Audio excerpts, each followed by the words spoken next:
O acadêmico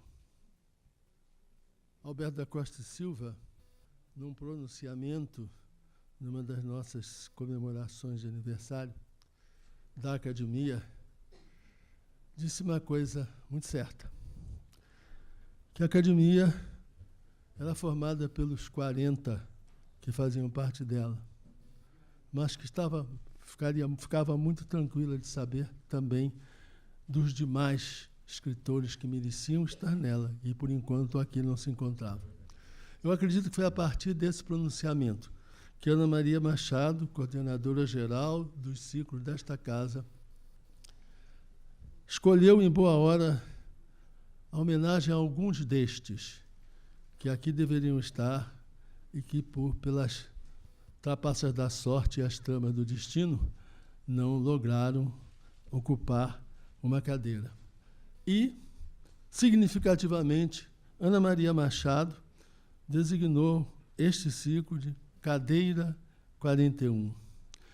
Senhoras acadêmicas, senhores acadêmicos, amigos da Academia que nos prestigiam com a sua presença, internautas que nos acompanham virtualmente em todas as atividades desta casa, com a palavra Ana Maria Machado para apresentar o ciclo, a primeira conferência do ciclo Cadeira 41. Com a palavra, Ana Maria.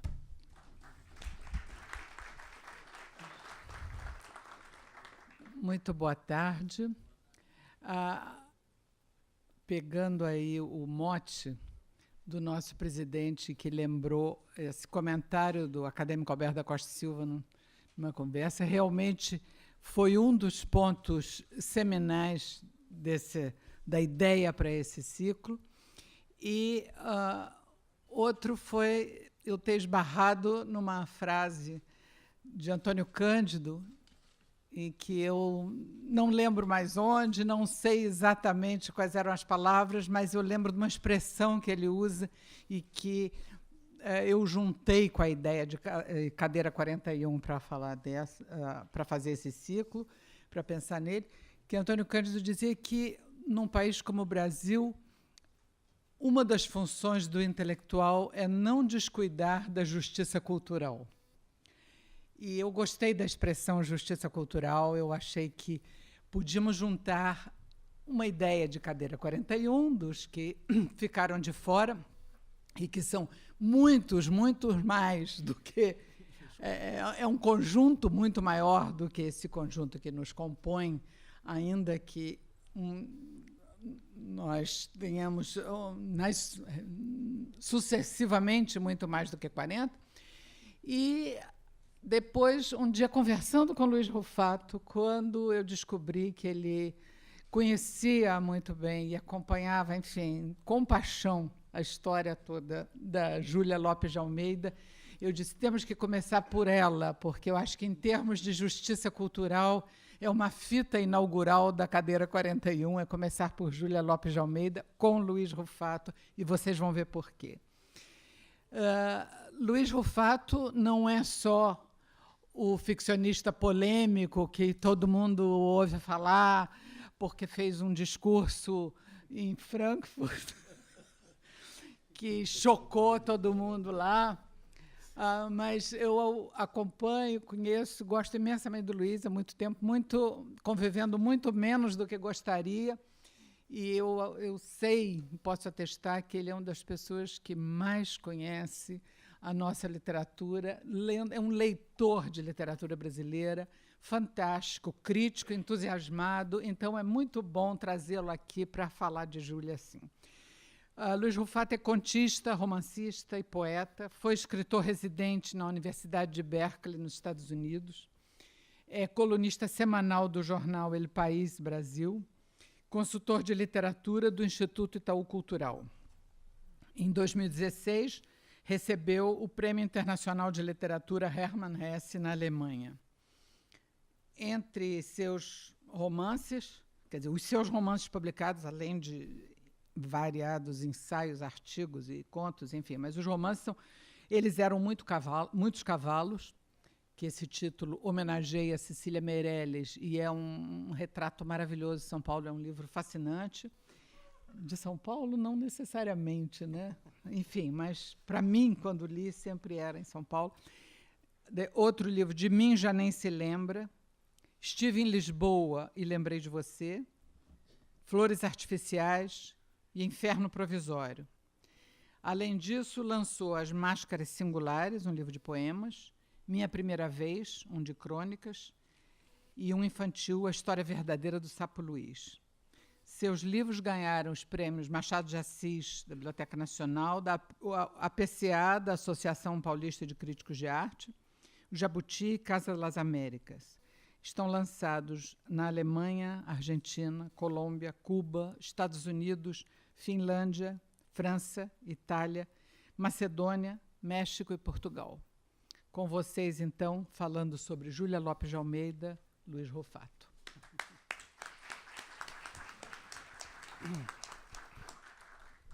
Bom, primeiro, uma boa tarde a todos e todas. Não tenho como não agradecer de uma maneira muito veemente esse convite da Ana, porque realmente nós, como ela mesma disse, eu acho também assim, uma pena que nós não tenhamos uma convivência mais próxima, porque todas as vezes que a gente senta para conversar, é como se nós estivéssemos simplesmente retomando uma conversa de ontem, né? E para mim realmente é um imenso prazer de estar aqui, e eu fico muito grato por estar inaugurando esta ideia da cadeira 41, e mais ainda por poder falar da Júlia, que é uma autora de vários autores que eu acho, infelizmente, injustiçados da literatura brasileira. Eu acho que, sem dúvida alguma, ela desponta com a maior. E eu vou tentar exatamente mostrar ou tentar convencê-los de que isso que eu estou dizendo, de alguma maneira, pode ser correto. Eu, inclusive, intitulei Todos contra a Júlia, porque, de alguma maneira, é assim que eu vejo. Meu primeiro contato com a Júlia foi, eu era estudante de jornalismo de Juiz de Fora, na Universidade Federal de Juiz de Fora, e me deparei com um livro dela chamado A Falência, que estava publicado em 1978, portanto eu devo ter lido esse livro lá por volta de 84, 85, e fiquei fascinado com aquele livro, com aquele autor, e fui procurar outros livros dela para ler. E não havia absolutamente nada. E fui procurar alguma referência a respeito dela, e não havia absolutamente nada. Então, a partir daí, sem que eu soubesse, evidentemente, eu comecei a tomar para mim uma tarefa de tentar fazê-la que pelo menos algumas outras pessoas a conhecessem. Então, é o que eu vou tentar fazer agora.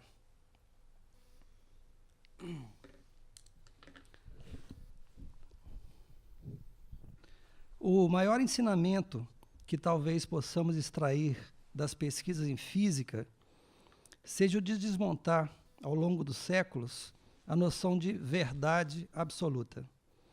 A cada novo avanço que esse ramo do conhecimento traz a respeito da constituição do universo e das leis que o regem, caem por terra afirmações definitivas e surgem novas teorias provisórias que, futuramente, poderão ser também rechaçadas. Se isso ocorre no âmbito de uma ciência denominada exata, a tendência é de que pensássemos que no campo em que ela não o é, ou seja, onde depende exclusivamente da falibilidade do julgamento humano, deveria haver revisões periódicas das proposições dadas como certezas. Não é, entretanto, o que ocorre. Tomemos, por exemplo, o cânone literário. Imersos numa discussão que inclui valores atrelados ao poder acadêmico e que não podem ser aferidos experimentalmente, os especialistas e críticos costumam contribuir para cristalizar argumentos e subscrever apreciações, seja por sujeição a interesses de grupos, seja por mera ignorância.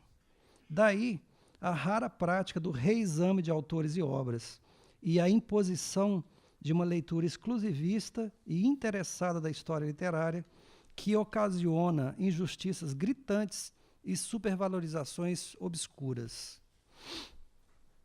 Um dos casos mais graves de omissão da ensaística brasileira, na minha opinião, é o da escritora Júlia Lopes de Almeida. Seu nome não consta da história concisa da literatura brasileira de Alfredo Bose, um dos maiores sucessos editoriais junto ao público universitário, nem da história da literatura brasileira em 5 volumes de Maçom Moisés.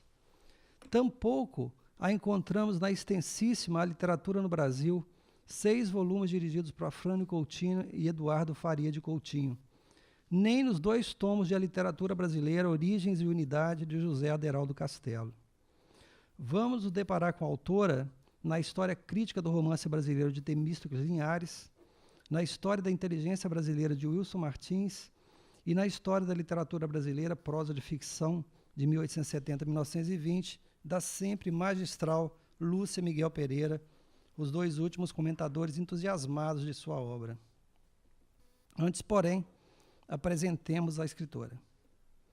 Nascida na cidade do Rio de Janeiro em 24 de setembro de 1862, filha de portugueses imigrados, cultos e ricos, o pai, médico e educador, a mãe, concertista, formada em piano, composição e canto pelo Conservatório de Lisboa, Júlia Valentina da Silveira Lopes teve uma educação sofisticada e liberal, completamente discrepante para os padrões femininos da época. Dos 7 aos 23 anos, mora numa fazenda em Campinas, interior de São Paulo, onde, incentivada pelo pai, publica suas primeiras crônicas no jornal local. Em 1886, a família parte para Portugal, onde ocorre sua estreia em livro, com os contos de Traços e Iluminuras, publicado por conta própria em 1887, na tipografia Castro e Irmãos de Lisboa, com capa de Rafael Bordalo Pinheiro, um dos maiores artistas plásticos portugueses. Em 1888, já casada com o poeta lusitano Filinto de Almeida, retorna ao Brasil. Entre 3 de dezembro de 1888 e 17 de janeiro de 1889, sai em folhetim seu primeiro romance, Memórias de Marta, nas páginas no jornal Tribuna Liberal do Rio de Janeiro, lançado em livro no mesmo ano. Em 1904, começam as obras de um casarão no bairro de Santa Teresa, no Rio de Janeiro, onde o casal Júlia e Filinto manterá o Salão Verde, espaço frequentado por artistas, intelectuais e jornalistas durante 21 anos. Neste meio tempo, passa os anos de 1913 e 1914 na Europa, faz uma longa viagem pelo sul do país em 1918 e para Buenos Aires em 1922. A partir de 1925, a família fixa a residência por 6 anos em Paris. Em 1934, 8 dias após uma viagem à África, morre no Rio de Janeiro, vítima da malária, aos 72 anos. A crer nos depoimentos de seus contemporâneos, Júlia Lopes de Almeida foi bastante conhecida e respeitada em sua época, tendo sido até mesmo cogitada para participar da lista inicial desta Academia Brasileira de Letras. Segundo Raimundo Magalhães Júnior, e é curioso, nós estamos aqui na sala Raimundo Magalhães Júnior, né? Segundo Raimundo Magalhães Júnior, em Vida e Obra de Machado de Assis, o escritor Lúcio de Mendonça, fundador da cadeira número 11 da ABL, escreveu um artigo no jornal Estado de São Paulo, publicado no dia 12 de dezembro de 1896, portanto, 6 meses antes da constituição desta casa, anunciando uma reunião que definiria os nomes dos 40 imortais. Ele diz: sem me responsabilizar pela exatidão absoluta, pois uma ou outra modificação pode ocorrer afinal, penso, entretanto, sem perigo de muitos enganos, comunicar-lhes, como interessante primícia, a seguinte lista, por ordem alfabética, dos nomes que sairão os dos 40 membros efetivos da Academia Brasileira de Letras do Rio de Janeiro. Magalhães Júnior comenta: era mencionada a escritora Júlia Lopes de Almeida, mas não havia nenhuma menção a seu marido Filinto de Almeida. Por modéstia e devoção conjugal, ela preferiu vê-lo eleito em seu lugar. O episódio é ainda referido pelo escritor Humberto de Campos, membro desta academia, eleito em 1919 para a cadeira número 20, na primeira série de sua crítica. Ele afirma que, por ocasião da fundação da BL, uma das cadeiras caberia à senhora Júlia Lopes de Almeida, mas que o artigo que regulava a candidatura feminina havia desaparecido. Constrangidos, pois a ficcionista estava informada desta possibilidade, imaginaram, segundo Campos, uma solução. Há um remédio, lembrou então alguém. Como Dona Júlia não pode entrar, dá-se-lhe uma satisfação, incluindo o filinto. O crítico, justificando a decisão, escreve que o marido da escritora, aspas, pagava assim o tributo a que se acham sujeitos os homens, mesmo ilustres, que se casam com mulheres inteligentes.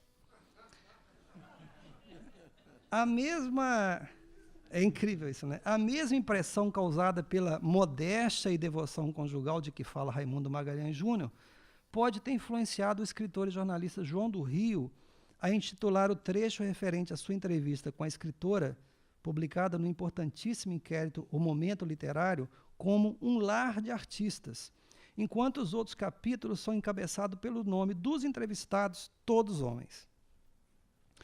Disse que considero Júlia Lopes de Almeida um dos nomes mais injustiçados da literatura brasileira e creio mesmo que, colocada ao lado dos mais conhecidos autores da virada do século XIX para o XX, como os supervalorizados Coelho Neto, Graça Aranha e Raul Pompeia, sua obra se sobressaia pela expressão política, coerência temática e excelência estética.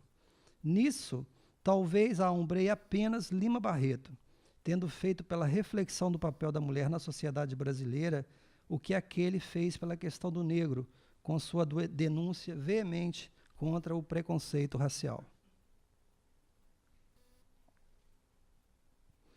Lúcia Miguel Pereira afirma que Júlia Lopes de Almeida é a maior figura entre as mulheres escritoras de sua época, não só pela extensão da obra, pela continuidade do esforço, pela longa vida literária de mais de 40 anos, como pelo êxito que conseguiu com os críticos e com o público.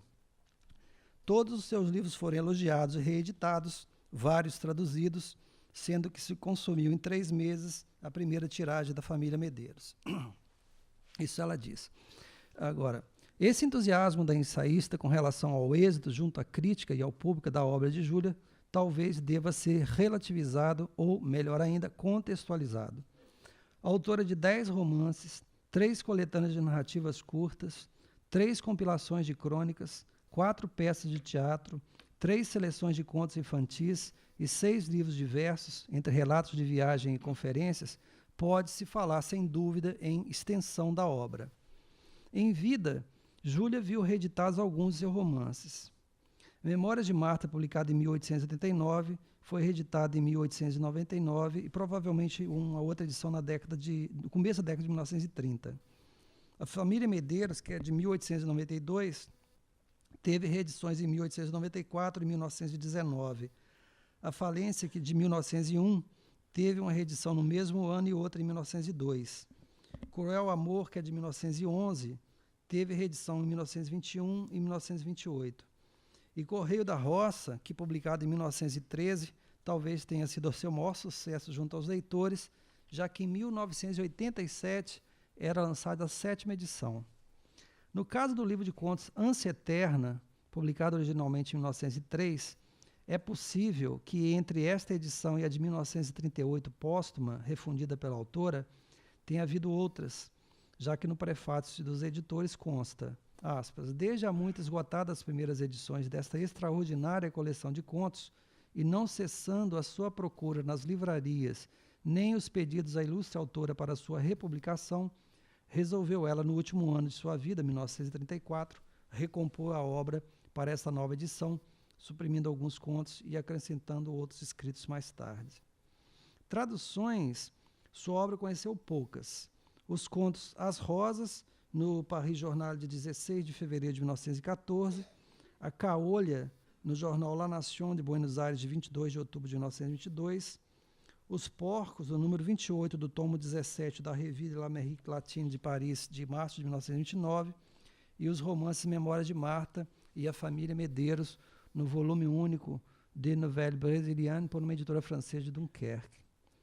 Sucesso mesmo Júlia Lopes de Almeida alcançou com livros que hoje denominaríamos paradidáticos. Aliás, é interessante e sintomático o fato de que a carreira da escritora tenha se iniciado com a publicação em 1886, ou seja, quando tinha 24 anos, com um livro intitulado Contos Infantis, em colaboração com a sua irmã Adelina Lopes Vieira, de intenções claramente pedagógicas.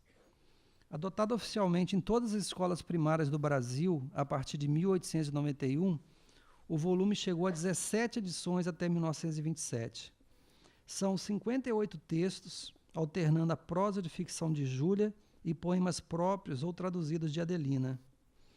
Em 1907, Júlia ainda publicou, no contexto de literatura paradidática, Histórias de Nossa Terra, que em 23 anos alcançou 21 edições. A pesquisadora Rosa Maria de Carvalho Gens afirma, no ensaio Mulheres Escrevem para Crianças, publicado no volume Refazendo Nós, de Isabel Brandão e Zaide Musar, que cabe a Júlia Lopes de Almeida posição de destaque por perceber a importância do público infantil. Afirma ela. No prólogo à segunda edição, assinado pelas autoras, encontra-se o protocolo da leitura que estabelece de saída o caráter moral, e ela cita as autoras. Os contos infantis são umas narrações singelas, em que procuramos fazer sentir aos pequeninos paixões boas, levando-os com a amenidade de história à história. Fecha as aspas. Aí a Rosa Gens continua. No entanto, para leitores posteriores, não se acham muito apreensíveis tais traços, desejados pelas autoras e que devemos configurar um modelo de leitura. Pelas narrativas, passam meninas pobres, mas honestas e dignas, pombinhos mansos, burrinhos trabalhadores e pacientes, mães carinhosas, mas também crianças cruéis com animais que recebem castigo muito longe do tom ameno a ser perseguido. As narrativas são plasmadas por linguagem de clave bastante culta, com escolha lexical refinada. O objetivo das autoras, argumenta Rosa Gens, é encaixar, através da disseminação de hábitos, valores e de estruturas de linguagem, a infância na sociedade. Fecha as aspas. O sentido moral e formador aparece também em Era Uma Vez, um livro publicado em 1917. Segundo Rosa Gens, a escritora acreditava na missão de educar com a nítida firmeza de que, através dela, o país se desenvolveria. O procedimento traz a dimensão da época de nítida diretriz desenvolvimentista, enfatizando-se na concepção do mundo infantil como um degrau para o mundo adulto. Essa atenção com a educação das crianças, 30 anos antes de Monteiro Lobato começar a publicar sua obra infantil, demonstra indiscutivelmente uma preocupação política. Júlia pertencia a uma elite urbana e intelectualizada num país rural e inculto.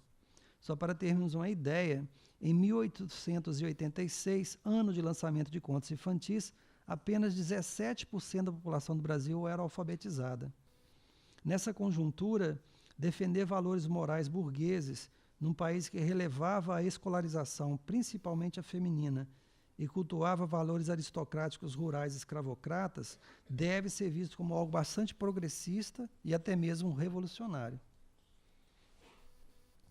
A mesma preocupação política ela terá em relação à mulher.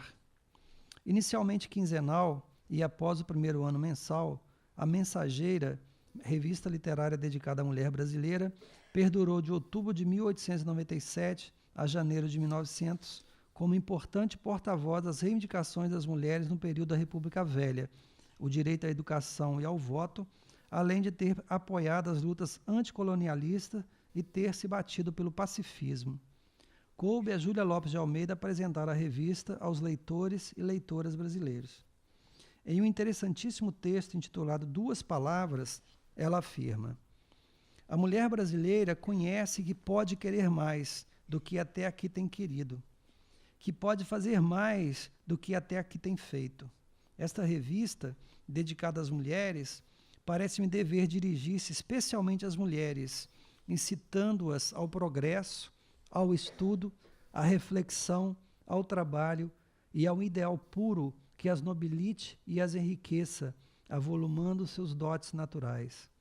Ensinará que, sendo nosso um povo pobre, as nossas aptidões podem e devem ser aproveitadas em variadas profissões remuneradas e que auxiliem a família sem detrimento do trabalho do homem.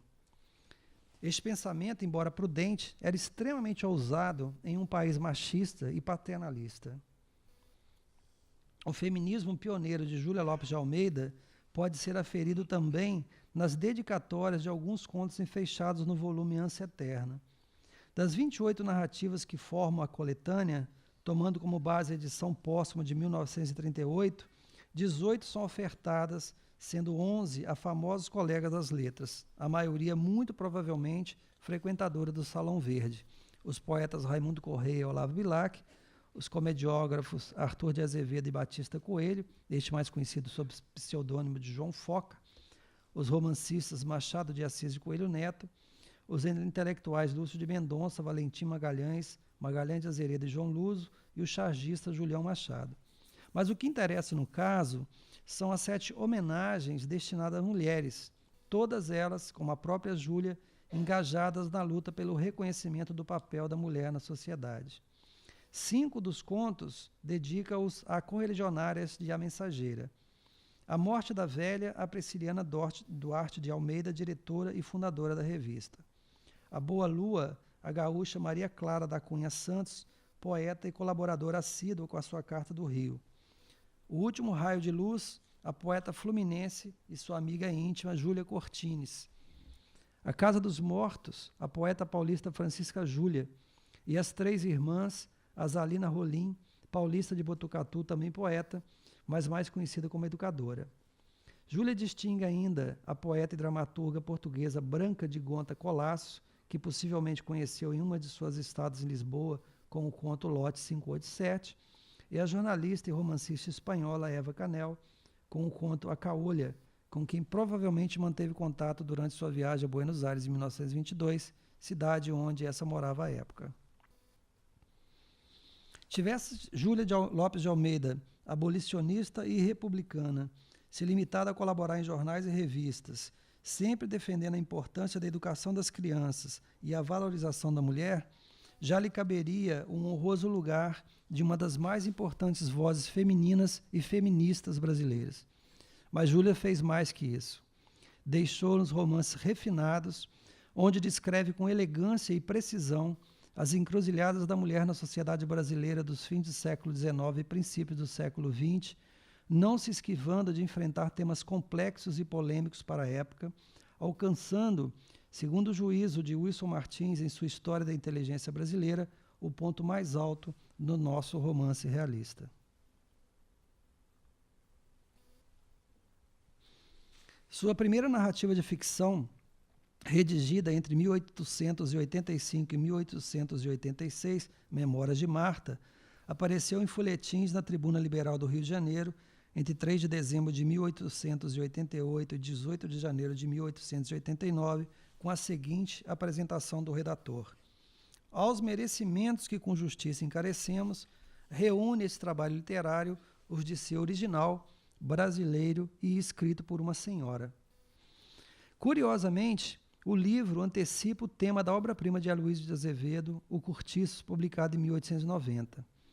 A narrativa de Júlia, lançada em livro um ano antes, centra-se na história de Marta, que após a morte do pai, vai com a mãe morar num cortiço na Cidade Nova e lá convive com personagens também encontrados no romance de Azevedo.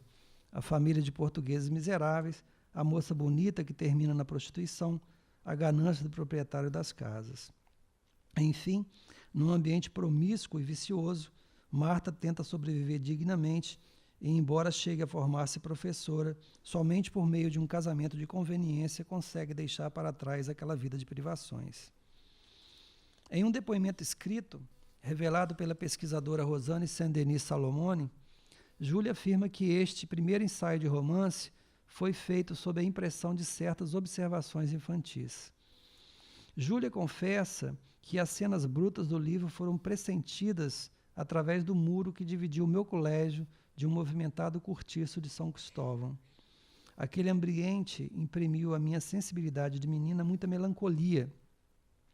Se tudo no livro é fantasia, diz ela, toda essa fantasia saiu da verdade, como o cheiro da maresia sai do mar. É lindíssimo isso, né? Desculpa, mas é muito bonito.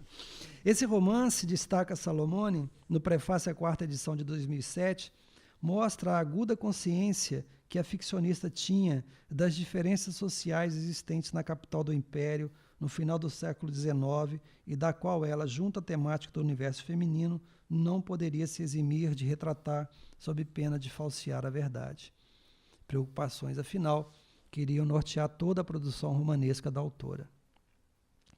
O segundo livro de Júlia Lopes de Almeida, A Família Medeiros, apareceu em folhetins no jornal Gazeta de Notícias do Rio de Janeiro entre 16 de outubro e 17 de dezembro de 1891 e publicado em livro no ano seguinte. O crítico Wilson Martins afirma que o romance, iniciado em 1886 e concluído em 1888, não foi imediatamente publicado porque o advento da abolição pareceu por um momento ter-lhe tirado o interesse. Ele continua: agora, 1893, quando os negros passaram a ser abertamente atacados e novas formas de escravidão incongeminadas pelos pais da pátria, a história adquiria inesperada atualidade.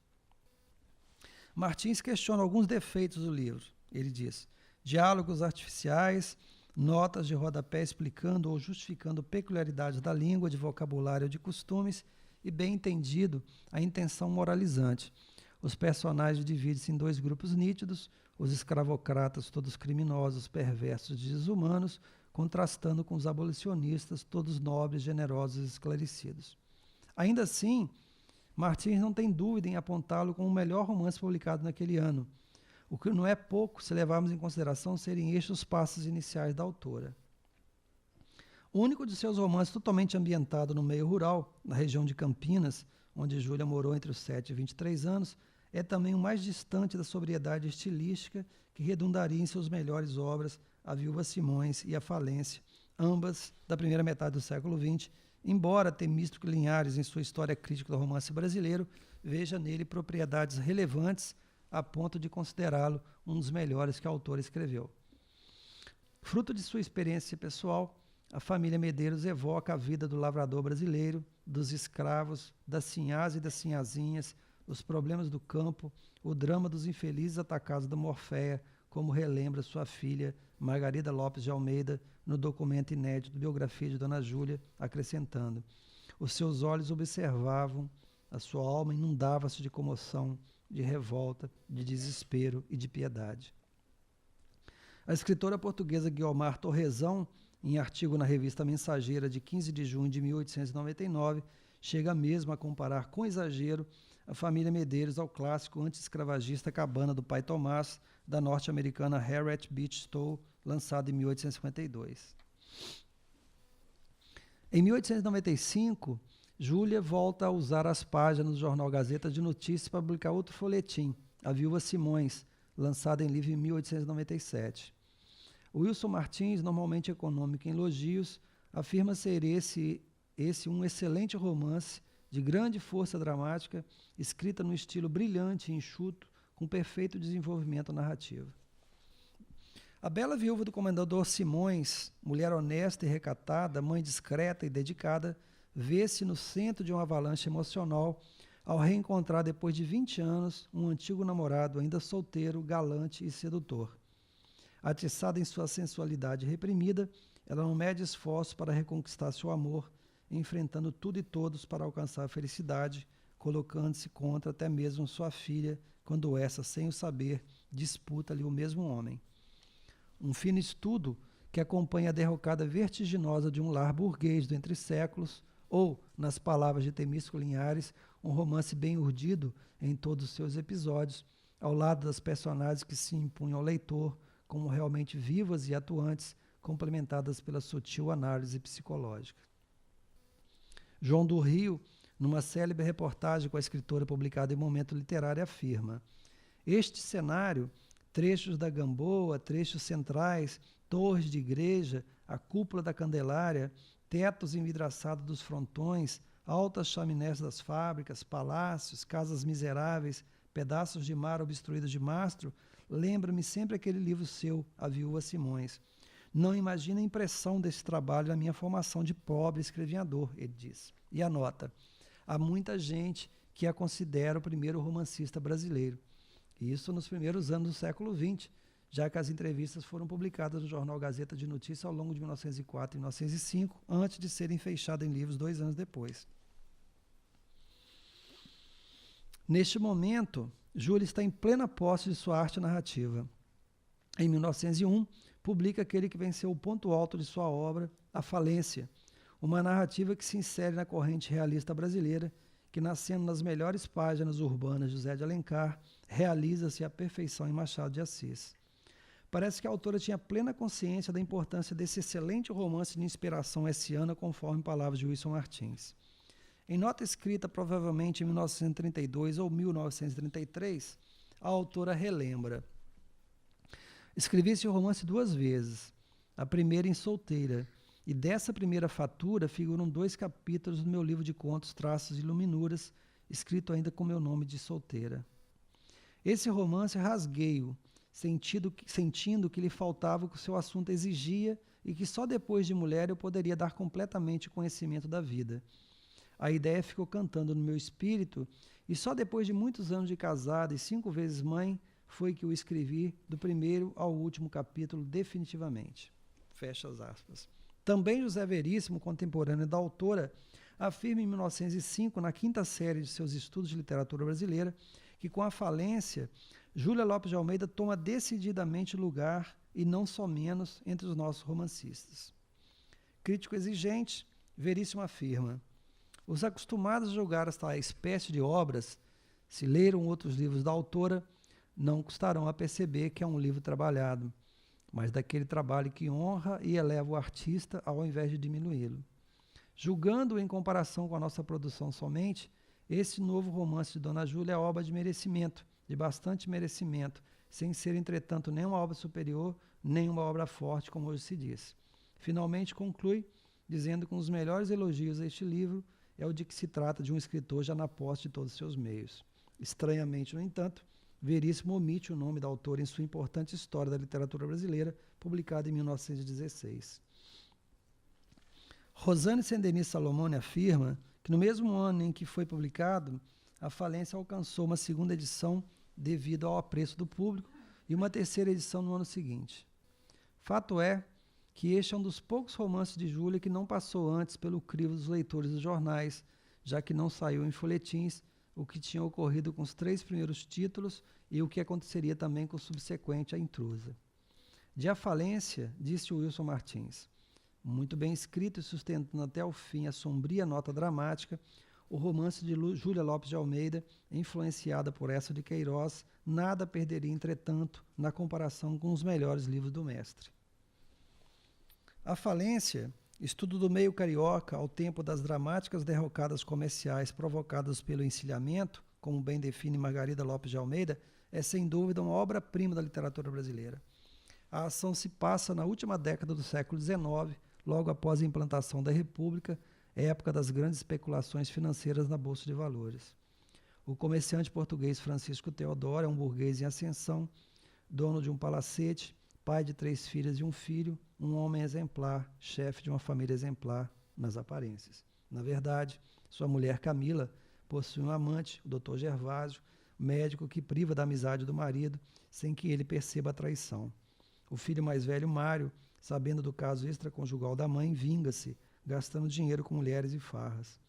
Francisco Teodoro acaba falindo e, envergonhado, mata-se, empurrando a família para a pobreza. Camila vai então enfrentar as dificuldades financeiras sozinha com as filhas, abandonada pelo amante e desprezada pelo filho, agora casado por interesse com uma mulher rica. Entusiasmado, Wilson Martins escreve: depõe mais contra a crítica e os leitores do que contra a romancista que um romance dessa qualidade tenha praticamente caído no esquecimento. Podemos afirmar que o lançamento de A Intrusa, romance de sombrio realismo, encerra a fase mais rica e criativa da obra ficcional de Júlia Lopes de Almeida.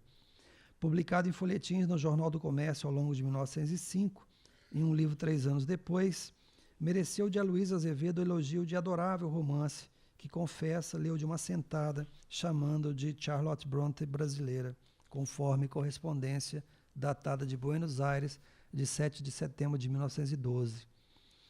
Alice vai trabalhar como governanta na casa do rico advogado viúvo Argemiro e pouco a pouco se impõe à família, obscurecendo a influência dominadora da sogra de Argemiro e a memória de sua falecida esposa.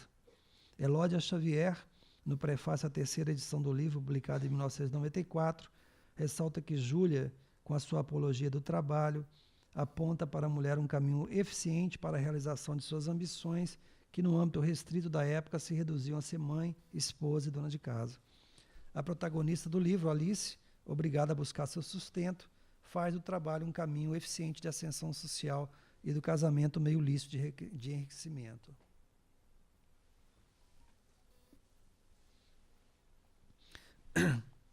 Embora ao longo dos 26 anos seguintes, Júlia ainda vai publicar 5 novos romances e uma coletânea de novelas, nenhum deles alcançará nível de elaboração estética similar aos lançados ao longo da primeira década do século XX. Essa sua, digamos, segunda fase se inicia com o lançamento de Cruel Amor, em 1911, aparecido 3 anos antes em forma de folhetim no Jornal do Comércio do Rio de Janeiro. A gestação deste romance, no entanto, é ainda anterior, remontando a 1902. Em 1904 ou 1905, quando concede entrevista a João do Rio para o jornal Gazeta de Notícias, a autora afirma que está escrevendo naquele momento um livro muito difícil sobre a vida das praias, dos pescadores. Cruel Amor, que enfoca a vida dos pescadores da praia de Copacabana, tem como maior mérito, afirma Rita Terezinha Schmidt, na excelente introdução à 4ª edição, lançada em 2015, o fato de Júlia Lopes de Almeida ter rompido com o foco no mundo do burguês, criando um romance que exigiu uma forma particular de linguagem, como a transcrição de formas locais de linguagem oral, recursos estilísticos e narrativos ausentes em suas obras anteriores. Em sua tese de doutoramento, a escritora, os críticos, a escritura, o lugar de Júlia Lopes de Almeida na literatura brasileira, defendida em 2005 na Universidade Federal do Rio Grande do Sul, Rosane Sendenis Salomon descreve as inúmeras anotações feitas pela escritora para desenvolver essa narrativa. Segundo ela, numa caderneta, a autora esboça personagens e suas características, propõe-se a estudar os tons e nuances do mar, observando sob todas as luzes, músicas, crianças cantando. Além disso, Júlia delineia o perfil de alguns personagens e elabora várias perguntas a serem feitas para os pescadores. Quais as melhores estações dos peixes? Que tipos de feitiçarias conhecem? Pragas? Cheiros? O que comem? E as perguntas escritas com caneta azul, com letra da ficcionista, aparecem a lápis as respostas com caligrafias diferentes. Rita Terezinha Schmidt afirma que a consciência crítica que perpassa Cruel Amor não permite um olhar condescendente aos descompassos da modernização brasileira, aos efeitos perversos das diferenças raciais e sociais e à violência de gênero que destruía famílias e destinava ao fracasso as relações amorosas. Seus personagens evocam aquelas figuras anônimas que viveram à margem da história, que sofreram e sobreviveram aos seus efeitos, como a lembrar as zonas de esquecimento sobre as quais a cultura monumentalista constrói a narrativa mestra da brasilidade. Em 1913, Júlia lança o romance Correio da Roça, publicado antes nas páginas do jornal O País, do Rio de Janeiro, entre 7 de setembro de 1909 e 17 de outubro de 1910, que talvez tenha sido de seus livros o que maior sucesso alcançou junto aos leitores. Em 1987, numa coedição entre o Instituto Nacional do Livro do Brasil e a Editorial Presença de Portugal, com introdução de Silvia Paixão, sai a 7ª edição deste falso romance epistolar, segundo comenta ironicamente o crítico Wilson Martins, que, dissimulando um texto de propaganda da agricultura, preconiza a volta à terra e celebra os milagres proporcionados pelas atividades agrícolas. Embora cáusticas, as palavras de Martins ecoam o entendimento que a própria autora tinha do livro. Na introdução de Jardim Florido, publicado em 1922, Júlia afirma: com esta obra completa o autor o tríptico que se propôs a si mesmo escrever, sobre a vida e a cultura dos campos no livro Correio da Roça, sobre a cultura de pomares e sobre a arborização no livro A Árvore, escrito em colaboração com Afonso Lopes de Almeida, e sobre a cultura de flores neste de jardinagem. A pesquisadora francesa Jacqueline Panjon, em artigo publicado na revista Sinótica de 2003, intitulado Le Correio da Roça, roman épistolaire oublié, relativiza o caráter meramente pedagógico e até mesmo ingênuo do livro, no que faz eco a Temístico Linhares, que, apesar de admitir o didatismo do romance, argumenta que a autora não deixava de sentir o seu tema e expressá-lo em estilo adequado. A Silveirinha, lançada em 1914, praticamente põe fim à carreira de ficcionista de Júlia Lopes de Almeida. Publicado em folhetins nas páginas do Jornal do Comércio do Rio de Janeiro entre abril e maio de 1913, o romance descreve um verão no clima ameno de Petrópolis, cidade para onde se desloca a alta sociedade carioca em fuga do calor insuportável dos meses de janeiro e fevereiro. Lá, entre festas e jantares, desfilam o ócio, a hipocrisia e a futilidade de personagens interessados apenas em manter as aparências e a realizar negócios escusos. Descrição a que não se furta nem mesmo o jovem padre francês Pierre, sedutor e vaidoso, retrato que provocou escândalo à época e suscitou severas críticas à escritora por autoridades eclesiásticas, como o do frei Pedro Sitzing, que afirmou: a Silveirinha é uma ofensa à sociedade e à Igreja Católica. Às vésperas do início da Primeira Guerra Mundial, o prestígio de Júlia Lopes de Almeida estava em seu auge. No dia 14 de fevereiro de 1914, a autora é homenageada com um jantar em Paris, no luxuoso McMahon Palace Hotel, oferecido por amigos franceses e brasileiros, tendo à frente Jeanne Catulle Mendes, mulher do respeitadíssimo poeta Catulle Mendes, ao qual compareceram 400 convidados, com destaque para Jean Loiseau, que assinava seus romances e poemas como Daniel Lisieux, uma das feministas mais conhecidas do século XIX, e Alphonse Daudet, autor das famosas Cartas do Meu Moinho, além de escritores brasileiros Olavo Bilac e Medeiros de Albuquerque e do futuro presidente da República, Epitácio Pessoa. Após a Silveirinha, Júlia irá produzir apenas 2 livros de ficção ao longo de 20 anos. A Isca, reunião de 4 novelas, A Isca, O Homem que Olha para Dentro, Laço Azul e o Dedo do Velho, em 1922, e o romance Pássaro Tonto, lançado póstumamente em 1934, poucos meses depois de sua morte. Antes, em 1932, saiu o romance A Casa Verde, escrita a 4 mãos com o marido Filinto de Almeida, publicado originalmente em folhetins entre 18 de dezembro de 1898 e 16 de março de 1899, nas páginas do Jornal do Comércio do Rio de Janeiro, sob o pseudônimo de A. Julinto. Nesse período, entretanto, Júlia mantém intensa atividade intelectual. Publica em 1917 o volume Teatro, contendo 3 peças: Doidos de Amor, Nos Jardins de Saul e Quem Não Perdoa, que havia sido galardoada com o primeiro lugar no concurso de comédias e dramas abertos pela Companhia Dramática Nacional em 1912. Profere conferência no Conselho Nacional de las Mujeres de Argentina, em Buenos Aires, em 1922.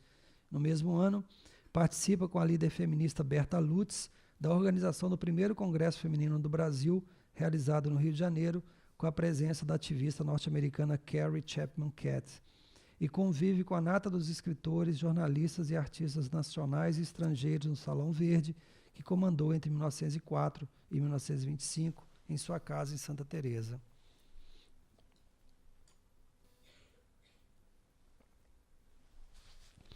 Decididos a acompanhar a filha mais velha, Margarida, que ganhara uma bolsa da Escola de Belas Artes do Rio de Janeiro para estudar na Europa, Júlia e Filinto vendem a Casa Verde e instalam-se em Paris em 1925, de onde partem em incansáveis viagens para conhecer outros países como Itália, Alemanha, Noruega, Espanha e Bélgica.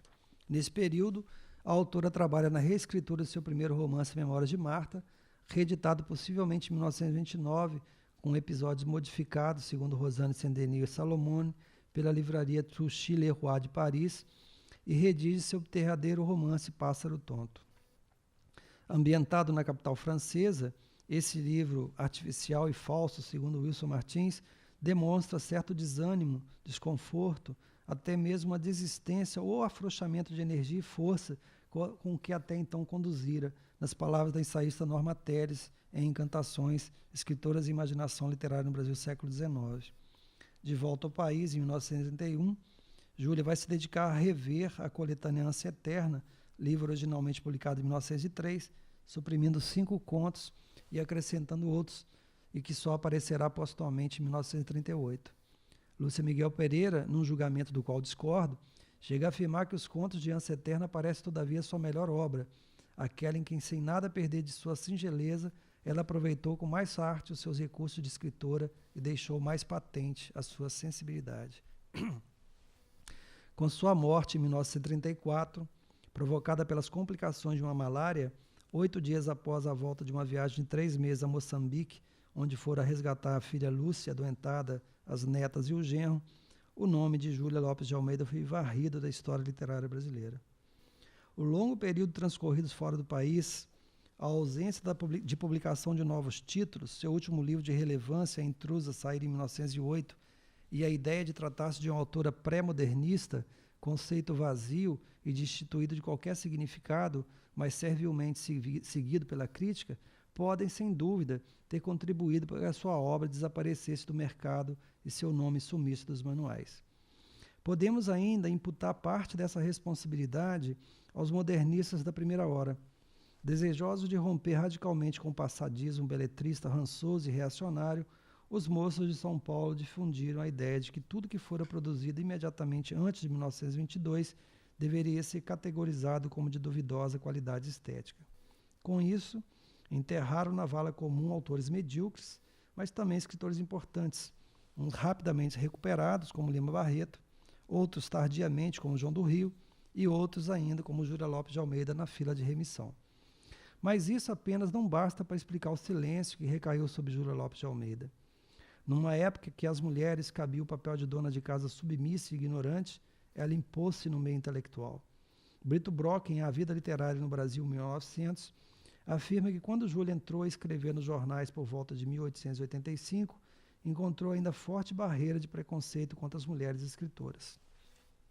Suas colaborações se estenderam pelos mais diversos órgãos da imprensa: Gazeta de Notícias, A Estação, o Estado de São Paulo, Ilustração Brasileira, Jornal do Comércio, Cosmos, O Mundo Literário e principalmente O País, onde por muitos anos, cerca de 3 décadas, manteve uma coluna na primeira página daquele que era um dos mais importantes fontes de informação da elite brasileira. Norma Teres afirma na 5ª edição de A Falência, de 2003, que Júlia, com direitos auferidos dos seus livros e os estipêndios de palestras que proferiu, conseguiu viver de sua pena, um feito para uma época em que a mulher não era permitida escrever nem expressar suas opiniões, o que a escritora, jornalista, cronista e dramaturga fez em vários momentos e sobre diversos assuntos. Em estilo simples, enxuto e elegante, em romances realistas ou campanhas pacifistas, ecológicas ou pelos direitos das mulheres, em projetos agrícolas e educacionais, Dona Júlia foi presença marcante na sociedade e nas letras de seu tempo.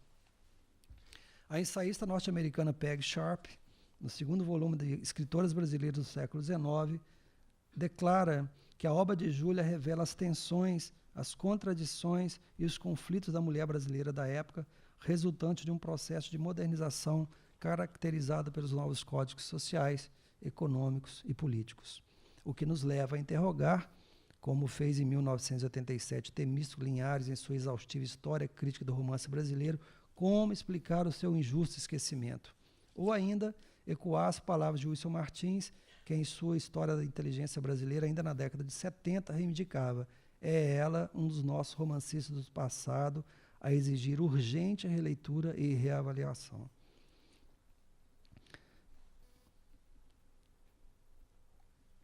Abolicionista, pacifista, feminista, precursora da literatura infantil e da conscientização ecológica, escritora de pelo menos 3 grandes romances, Júlia Lopes de Almeida enfrentou e enfrenta o machismo no meio literário brasileiro, que prefere incensar autores medíocres a admitir o grosseiro erro de interpretação de sua obra. Só para termos uma ideia, após 1934, aparecendo apenas esporadicamente reedições de seus romances: Cruel Amor, em 1963, A Falência, em 1978, Correio da Roça, em 1977, A Intrusa, em 1994. Coube a professora e ensaísta Zaidé Musar, falecida em 2015, relançar a obra de Júlia por sua brava editora Mulheres de Florianópolis, em edições críticas, com apresentações de especialistas, mas com tiragens pequenas de circulação restrita, que infelizmente não conseguiram ampliar o interesse da nossa crítica conservadora e provinciana, que, como anotou a pesquisadora Ana Friedrich, em reportagem publicada pelo jornal Globo no dia 1º de julho deste ano, toda a história da literatura é escrita a partir da anterior, reproduzindo o discurso excludente. Talvez esteja na hora de resgatarmos essa vergonhosa dívida para com Júlia Lopes de Almeida, fruto do machismo, da ignorância e da indolência da nossa crítica literária. Obrigado.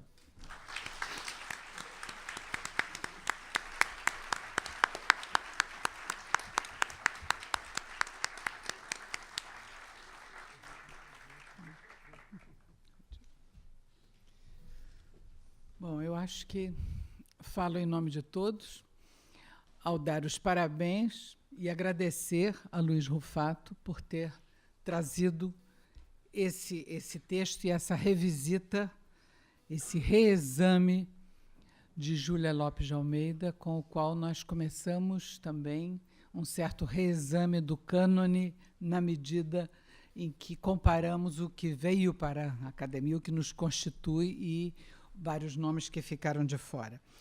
Todos aprendemos muito com essa palestra. Eu acho que eu falo não só por mim. Foi muito informativo sobre a vida, sobre cada obra, examinando cada um dos livros de Júlia, trazendo uma pesquisa sobre a fortuna crítica, com o cuidado, a honestidade e o respeito de render justiça aos que a estudaram anteriormente, sempre de maneira muito precisa, dizendo quem fez e o que viu. A leitura com resumo do enredo e apreciação crítica de cada obra. Acho que por tudo isso nós devemos agradecer a Luiz Rufato para nos trazer a lembrança e o desafio de procurarmos ler, reler e reencontrar, enfim, de alguma maneira, aí, Júlia Lopes de Almeida, essa voz feminina pioneira que se manifestou em defesa da infância, da educação, como uma pioneira do feminismo, como abolicionista, republicana, enfim, inclusive no campo político, de maneira muito declarada, muito aberta, o que muitas vezes a gente não imaginava que uma mulher estivesse fazendo naquela ocasião. Então, por tudo isso, eu quero terminar com uma palavra de cumprimento e agradecimento a Luiz Rufato.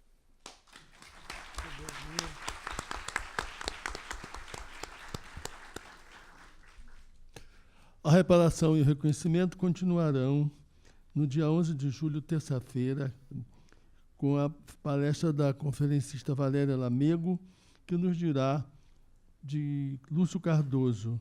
A conferência se intitula É Quase Tudo Ficção, Lúcio Cardoso e o Crime do Dia. Na sequência do ciclo, teremos Lima Barreto em Revista, por Felipe Botelho Correia, O Legado de Clarice Lispector, com Nádia Batella Gottlieb. A Academia agradece a presença de todos, a presença e a atenção de todos, e os aguarda na próxima terça-feira para ouvir Valéria Lamego falando de Lúcio Cardoso. Muito obrigado a todos, especialmente a Luiz Rufato.